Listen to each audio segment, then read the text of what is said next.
Hello दोस्तों, स्वागत है एक बार फिर से क्लास 10th के मैथ में। तो आइए शुरू करते हैं पहला चैप्टर में। सबसे पहले जानते हैं परिचय। क्लास 10th के मैथ में पढ़ना क्या है। सबसे पहले 9th का रिवीजन कर लेते हैं। प्राकृतिक संख्याएं, सबसे पहले जानते हैं प्राकृतिक संख्याएं होती क्या हैं।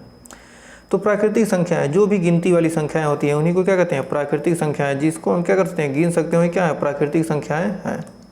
जैसे 1 2 3 डॉट डॉट डॉट क्या होती हैं, अनंत तक की जितनी भी संख्याओं को करते हैं, गिनती वाली संख्याओं को प्राकृतिक संख्या कहते हैं। यदि क्या करते हैं, प्राकृतिक संख्याएं में जीरो को क्या करते हैं, शामिल कर दें और क्या करें, प्राकृतिक संख्याओं को लिख दें तो क्या हो जाएगा, उसे क्या कहेंगे, पूर्ण संख्या। तो इसे W से परिचित करेंगे। और फिर होता है पूर्णांक, इंटीजर। यदि क्या करें, प्राकृतिक संख्या और पूर्ण संख्याओं को क्या करें, प्लस माइनस के साथ लिख दें तो क्या होगा, पूर्ण संख्या मिल जाएगी। 0 +- 1 +- 2 +-3 डॉट डॉट डॉट इनफाइनाइट। तो क्या हो जाएंगे, ये सब क्या हो गई, पूर्ण संख्याएं, पूर्णांक हो गए। इन्हें क्या कहते हैं, इंटीजर, इसे जेड से परिचित करते हैं। अब फिर परिमेय संख्याएं। परिमेय संख्याएं क्या होती हैं, जिसको P/Q के रूप में लिखा जा सकता है। तो P/Q के रूप में जहाँ क्या होना चाहिए, P होना चाहिए क्या, पूर्णांक। P सभी पूर्णांक हों, लेकिन क्या हो, पूर्णांक। Q क्या होना चाहिए, पूर्णांक हो, लेकिन क्या होना चाहिए, जीरो के अलावा, जीरो के अलावा। यानी कह सकते हैं कि क्या होगा, Q ≠ 0। Q का मान क्या होना चाहिए, जीरो नहीं होना चाहिए, उसके बाद पूर्णांक हो सकता है। जिससे हम क्या कर सकते हैं, अब परिमेय संख्या लिखना है तो क्या कर सकते हैं, 2/3, 3/-3/4, -5/6। ये सब क्या है, परिमेय संख्याएं होती हैं। ये सब आप क्या है, 8 तक 6 7 8 में पढ़ते चले आए परिमेय संख्या, जिसको P/Q के रूप में लिख सकते हैं, जहाँ Q ≠ 0। अब अपरिमेय संख्या क्या होती हैं, जिसको क्या कहते हैं, P/Q के रूप में प्रदर्शित नहीं कर सकते। जैसे कर्लिम 3 हो गया, कर्लिम 2 हो गया, पाई हो गया। ये सब क्या है, अपरिमेय संख्याएं हैं। लेकिन आप पाई का मान क्या कहते हैं, पाई का मान होता है 22/7। यह पाई के बराबर नहीं होता। यह क्या होता है, यह पाई का लगभग मान होता है, इसलिए क्या कहते हैं, इसलिए पाई क्या है, अपरिमेय संख्या है। और वास्तविक संख्या क्या होती है, ये कहते हैं परिमेय और अपरिमेय संख्याओं दोनों को मिला देंगे क्या होगी, वास्तविक संख्याएं कहलाती हैं। तो उम्मीद है यहाँ तक कोई डाउट नहीं होगा। तो आइए बढ़ते हैं आगे। तो सबसे पहले हमको इस चैप्टर में पढ़ना है यूक्लिड विभाजन प्रमेय का। तो इसके बारे में मोटा देख लेते हैं, ये आपके बुक में ही दिया है। यूक्लिड विभाजन प्रमेय का दो धनात्मक पूर्णांक a और b दिए रहने पर ऐसी अद्वितीय पूर्ण संख्या a, q और r इस प्रकार विद्यमान है। यदि क्या है, दो धनात्मक पूर्णांक क्या a और b हैं, तो क्या है, यदि q और r क्या है, इस प्रकार विद्यमान है, जहाँ क्या a = bq + r, जहाँ r का मान क्या होना चाहिए, 0 से अधिक और b से क्या होना चाहिए, कम होना चाहिए। दो धनात्मक पूर्णांक मान लीजिए c और d हैं। c क्या है, d से का HCF ज्ञात करने के लिए हमें क्या है, नीचे निम्न चरण का उपयोग करेंगे। तो यूक्लिड विभाजन प्रमेयिका का प्रयोग हम किस लिए करेंगे, ये HCF ज्ञात करने के लिए। तो 3 चरण में देखिए c और d में यूक्लिड विभाजन प्रमेयिका का प्रयोग कीजिए। और इसलिए हम ऐसे q और r इस प्रकार देखते हैं कि c बराबर क्या हो गया, dq + r, जहाँ r का मान क्या है, d और 0 और d के बीच में या 0 के बराबर हो। r = 0 है तो d पूर्णांक c और d का HCF होगा। यदि r बराबर जब 0 मिल जाएगा तो क्या होगा, HCF होगा। जहाँ r ≠ 0 है तो d और r के लिए यूक्लिड विभाजन प्रमेयिका का प्रयोग कीजिए। और इस प्रक्रिया को हम तब तक जारी रखते हैं जब तक क्या हो जाए, शेषफल शून्य प्राप्त न हो जाए। और इसी स्थिति में प्राप्त भाजक की वांछित HCF होता है। यही यूक्लिड विभाजन क्या होता है, यह एल्गोरिथम इसलिए प्रभावशाली है क्योंकि HCF D, R होता है, जहाँ संकेत HCF C, D का अर्थ है कि C और D का HCF। तो इसे आपको ज़्यादा समझ में आया नहीं होगा, जब क्वेश्चन करेंगे तो आपको आसानी से समझ में आ जाएगा। तो यूक्लिड विभाजन प्रमेयिका, यूक्लिड विभाजन प्रमेयिका, तो यूक्लिड विभाजन प्रमेयिका होता क्या है, कह रहा है यदि क्या हो, दो धनात्मक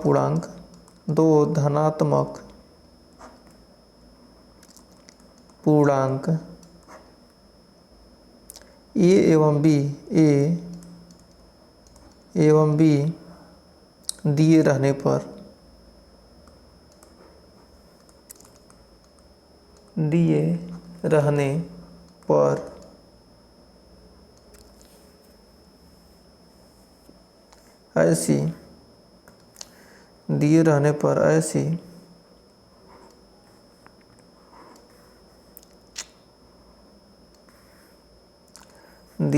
पर ऐसी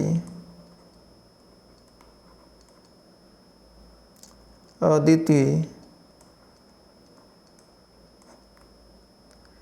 पूर्ण संख्याएं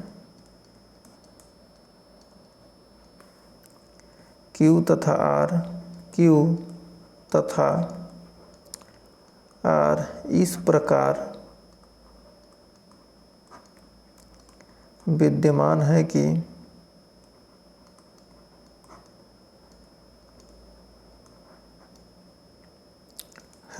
A बराबर BQ प्लस R, जहाँ R का मान क्या होना चाहिए, 0 के बराबर या 0 से बड़ा और B से क्या होना चाहिए, छोटा होना चाहिए। तभी क्या कर सकते हैं, तभी हम क्या करेंगे, इस परिमेयिका का यूज कर सकते हैं। तो ये क्या है, यूक्लिड विभाजन परिमेयिका है। अब आइए इसको हम कैसे जानेंगे, कौन A है, कौन B है और कौन R है। तो मान लीजिए क्या है, कोई संख्या दी है 7 और 24 दो संख्याएं हैं। तो इस पर हम इसको यूज कैसे करेंगे, ये क्या है, इसमें क्या होना चाहिए, A और B दो धनात्मक पूर्णांक हैं, A और B। यदि बड़े वाले को A मान लेते हैं तो छोटे वाले को B मानेंगे, बड़े वाले को A मान लिए, छोटे वाले को B। तो क्या करेंगे, 7 से हम 24 में क्या करेंगे, भाग देते हैं, भाग देंगे 7 में 24 से भाग दिए, 24 में क्या किए, 7 से भाग दिए, तो क्या हो गया, A B है और कितनी बार पढ़े हैं, 7 त्रिक 21, कितनी बार गया, 21 बार गया। तो बच गया हासिल कितना, 3 बच गया। तो ये शेषफल ही क्या है, यह R है, शेषफल R है। और ये क्या है, ये जो भागफल है इसे Q प्रदर्शित करते हैं। और 24 को क्या कहेंगे, A कहेंगे और 7 को B कहेंगे। तो इसको लिखेंगे कैसे, इसको लिखने के लिए क्या है, A बराबर कितना है, 24, और B बराबर कितना है, 7, और Q बराबर 3, और R बराबर कितना आया, 3। तो 7 त्रिक 21, 3 24। तो यह क्या हो गया, ये परिमेयिका तो लागू हो गया। अब इतना आने के बाद अब फिर क्या कहते हैं, यही प्रोसेस दोबारा करेंगे जब तक कि क्या हो जाए, 0 ना मिल जाए। तो 7 और 24 का क्या करना है, हमको एलसीएम निकालना है। अब कितनी बार गया है भाग, 3 बार गया है। अब क्या करेंगे, अब यहाँ A वाला जो है क्या आएगा, यहाँ आ जाएगा। अब किससे भाग देंगे, जो शेष बचा है उससे भाग देते हैं ना, जो शेष बचा है उससे भाग देंगे, किसमें, 7 में। जब एचसीएफ कैसे निकालते हैं, एचसीएफ निकालने के लिए कहते हैं 24 से भाग दिए, 7 त्रिक 21, 3 बच गया। अब इसी शेषफल से क्या करेंगे, इसमें भाग देते हैं, 3 दूनी 6, अब 1 बच गया। अब क्या करेंगे, अब 3 में भाग देंगे, 1 तिहाई 3 आ गया, शेषफल कितना, 0। तो सबसे पहले क्या था, A B था, अब A B हो जाएगा, जिससे भाग देंगे क्या, वो B होता जाएगा, जो बीच में आता जाएगा वो A होता जाएगा, और ये नीचे जो R भी बचता जाएगा। तो 7 कितना आया है, 3 से किसमें, 3 दूनी 6, 3 से भाग दिया किसमें, 2 में। A वाला जो शेषफल होगा यहाँ आता जाएगा और प्लस 1, 3 दूनी 6, 1 7। अब फिर यहाँ 3 आ गया। अब कितनी बार गया भाग, 3 बार गया। किस 3 से कितने दिए हैं, A वाला यहाँ आता है ना, A वाला यहाँ आता है, तो ये वाला यहाँ आ जाएगा और 3 बार गया है प्लस 0। तो अब इसका जो क्या होता है, जो लास्ट में बचेगा यही क्या हो जाएगा आपका HCF हो जाएगा। तो उम्मीद है अब यहाँ तक आपको कोई डाउट नहीं होगा। तो एक बार और समझिए। सबसे पहले क्या किए हम 24 में भाग दिए हैं। 24 में हमको क्या करना था, 7 और 24 का क्या करना था, HCF निकालना था। किसका प्रयोग करके, इस प्रमेय का, यूक्लिड विभाजन प्रमेयिका का प्रयोग करके क्या करना था, हमको HCF निकालना था। तो जब HCF निकालना था तो क्या किए हम 24 में क्या किए 7 से डिवाइड किए। 7 से डिवाइड किए 3 बार गया तो 7 तरीक 21। ये क्या था, जो बड़ा वाला होता है उसको क्या मानते हैं, बड़े वाले को A मानते हैं और छोटे वाले को B मानते हैं। तो बड़ा वाला क्या है A यहाँ रहेगा, फिर छोटा वाला यहाँ रहेगा, उसके बाद Q जितनी बार भाग जाएगा वो यहाँ रहेगा और जो शेष बचेगा यहाँ रहेगा। फिर दोबारा क्या करते हैं, ये जो B वाला है कहाँ आ जाएगा, यहाँ आ जाएगा। और ये जो थोड़ा कलर चेंज कर लेंगे तो आपको ज़्यादा समझ में आएगा। और A वाला कहाँ आ जाएगा, A वाला यहाँ आता जाएगा। अब फिर A वाला यहाँ आ गया और A वाला यहाँ आता जाएगा। तो इस प्रकार क्या होगा, जो A वाला रहेगा यहाँ लास्ट में जो बचेगा, लास्ट में जो B आएगा वही क्या हो जाएगा, HCF हो जाएगा। तो HCF इसका 1 हो गया।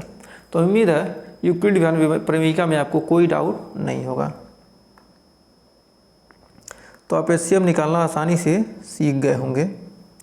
तो सबसे पहले अब आइए देखते हैं उदाहरण नंबर 1 क्या कह रहा है। उदाहरण नंबर 1 दिया है 40 52 और 12 576 का HCF यूक्लिड विभाजन प्रमेयिका का प्रयोग करके निकालिए। तो अब आइए इस क्वेश्चन में हम यूक्लिड विभाजन प्रमेयिका का यूज करके निकालते हैं। तो हमको क्या करना है, 40 52 से क्या करना है, यहाँ पर A क्या हो जाएगा, ये हो जाएगा बड़ा वाला A और छोटा वाला हो जाएगा B। अब 40 52 से हम क्या करने, भाग देंगे।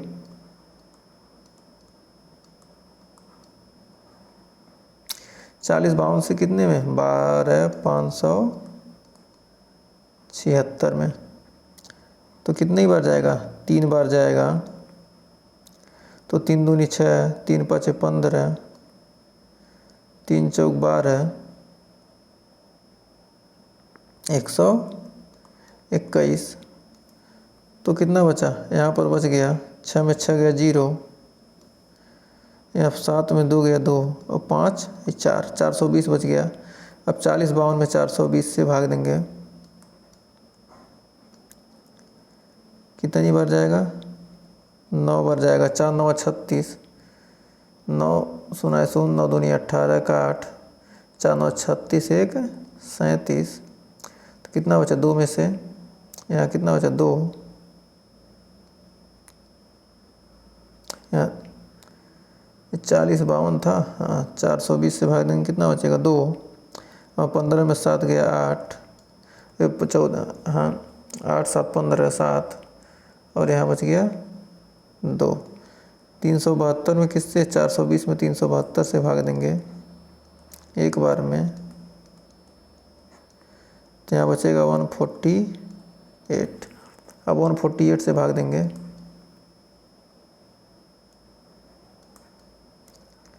272 में, तो कितनी बार जाएगा, एक बार में 148, यानी ये वो आ जाएगा 124, घटाने बचेगा। अब 148 में भाग देंगे 24 से, कितना जाएगा 124 से करने 124 बचेगा 24, फिर 124 में भाग देंगे 24 पंजे 120, 4 बचेगा, 4 से 24 में भाग देंगे तो कितना आएगा 6। तो कितना आ गया, इसका HCF क्या आ गया, 4 आ गया। अब यूक्लिड विभाजन प्रमेयिका में करा क्या कीजिए, इसका यूज कीजिए। तो भाई यूक्लिड विभाजन प्रमेयिका में इसका यूज करते हैं। इसका यूज करेंगे तो 12 576 यहाँ रखेंगे, 12 576। अब किसका गुणा किए, 40 52, 40 52 कितनी बार गया है, 3 बार, प्लस शेष कितना बचा है 420। अब फिर ये 420 कहाँ आ जाएगा, ये 40 52 जो था यहाँ आ जाएगा 40 52, यहाँ पर आ जाएगा। और 420 से फिर भाग दिए हैं, कितनी बार गया है, 9 बार। और शेष कितना बचा है, 272। अब ये 420 कहाँ आ जाएगा, यहाँ आ जाएगा। एकदम सीधा काम करते जाइए। और 272 यहाँ आ जाएगा। और कितनी बार गया है, एक बार गया है, प्लस शेष कितना बचा है, 148 बचा है। फिर 272 आ जाएगा यहाँ, और 148 आ जाएगा यहाँ। अब फिर कितनी बार भाग गया है, एक बार गया है, तो प्लस शेष कितना बचा है, 24 बचा है। अब 148 कहाँ आ जाएगा, यहाँ पर आ जाएगा। और फिर शेष कितना बचा है, ये 24 यहाँ आएगा। कितनी बार गया है, 5 बार।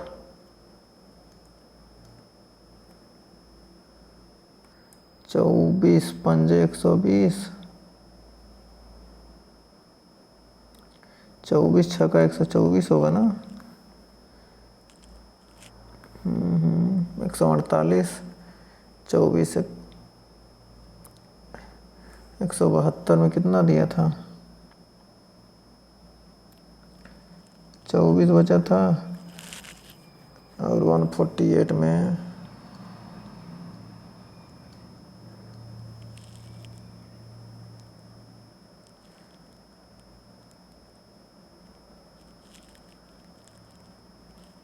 अच्छा 124 में था ना, 124 में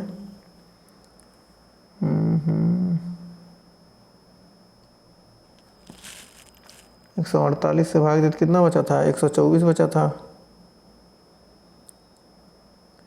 124, तो फिर 124 से भाग देंगे। 1 सेकंड यहाँ थोड़ा देखिए गड़बड़ हो गया ना।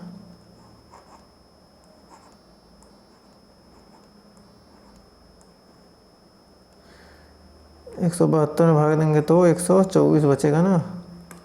तो 124 बचा, तो फिर 148 यहाँ आ गया, और 124 एक अन्य गया। अब प्लस कितना बचा,